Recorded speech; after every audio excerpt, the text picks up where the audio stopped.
In your extensive travels, what are some of the exciting lessons you're seeing elsewhere in choice neighborhoods, sustainable communities, etc., that could be of value to New Jersey?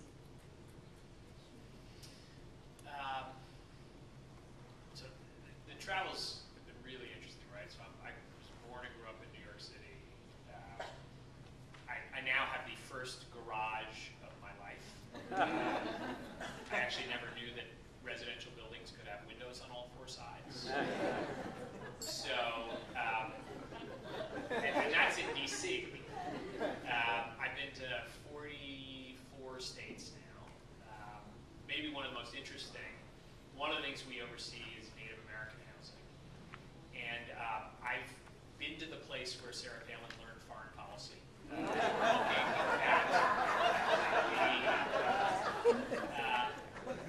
On the Bering Sea.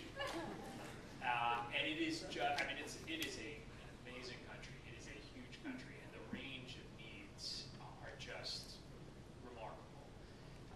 So the travels are interesting. Someday I'll write a book or do a documentary or something. But you know, one of the things that I would really say that has been so fascinating to me and frustrating to some degree, but what I'm seeing, and I think this is, we have a big opportunity. So my kind of frame of reference, why I got interested in community development, sort of what lit the fire for me, literally and figuratively. You know, I grew up in New York and sort of became conscious in the 1970s when the South Bronx was burning. I went to the 1977 World Series, the sort of famous "Ladies and Gentlemen, the Bronx is Burning" World Series, and you know, at that time, lots of people were saying, "Oh, well, you know, the American city is dying," and what we're seeing is a real shift where I think was already happening. In some degree, it's been accelerated by the foreclosure crisis because folks are sort of, you know, both folks in community development, private developers are kind of rethinking the development patterns that we had. There is a real opportunity, I think, to remake existing neighborhoods, particularly neighborhoods that have been struggling for so long, with this sort of refocusing on existing neighborhoods, center cities.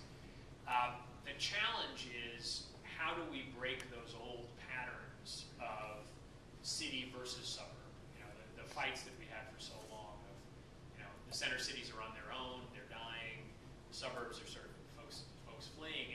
And what I've seen is really great example. And you go to Salt Lake City, right? And this is one of the reddest states in the country.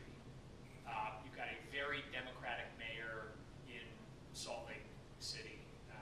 He's trying to get the zoning code changed to allow individual windmills for single-family homes, right? So, and then you've got mayors outside of the city, county officials that are sort of a rainbow of between red, blue, working, and the cooperation is unbelievable. And they are working incredibly closely. They've got one of the best homeless plans in the country, but their work on, you know, what we call sustainable communities is one of the best examples of the country. Denver is another example where you've got, you know, a very mixed state in terms of political views, and yet these cooperate. And the lesson I would bring is that getting the right people around the table. John and I were talking about this, and it's not just elected officials. Getting the chambers of commerce, getting business leaders engaged in saying, look, this isn't just about like shorter commute times. This is about, if you want to be competitive in the 21st century, you've got to compete in this way. I mean, I was in Pullman, Illinois recently, and Pullman used to be Pullman Rail Cars. And it's this fascinating town. It was literally the company town, right? And this was the old model. In the old industrial economy, the company decided where it was going to locate. Where's the iron ore? Where's the river, the port? You know, what do we need to make our business work? We're going to locate there, and you know, the workers will just follow. In Pullman, they owned the town. They deducted your rent check from your paycheck. actually deducted your tithing from your income as well. But that's the old model. The new model is capital is mobile, right?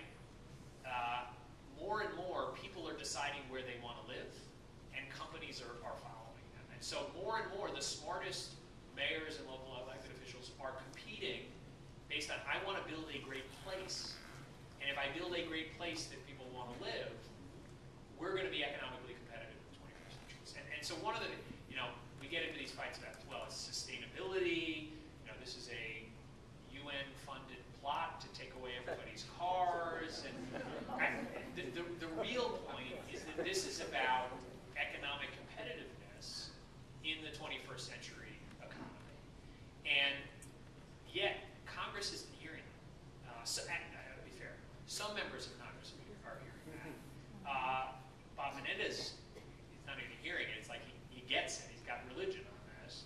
But there's still too much of this echo chamber in Washington where folks aren't hearing it. So one of the lessons, and I really have seen this in so many places, is if you can get the right folks around the table, as you were doing in the discussion before lunch, get equity built into the discussion. And Mike Bloomberg got this. I mean, he's a pretty good businessman.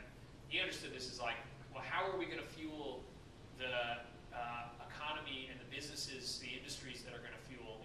Tourism was one of our big things. Tourism workers aren't necessarily paid a lot, right? We need to have a workforce and an affordable housing strategy to be part of it. So the more you can get away from the sort of polarized rhetoric of what we're doing in Washington and bring this down to, this is about economic development and building communities that are going to be competitive in the 21st century, I think the more you can be successful on a local level, and then the more you can talk to the members of your congressional delegation about this from a investing in neighborhoods, investing in metro areas. I think we have the potential to take what is some very good momentum of sort of people voting with their feet, moving back into communities that so many of you work in and care about, but doing it in a way that's constructive rather than some of the old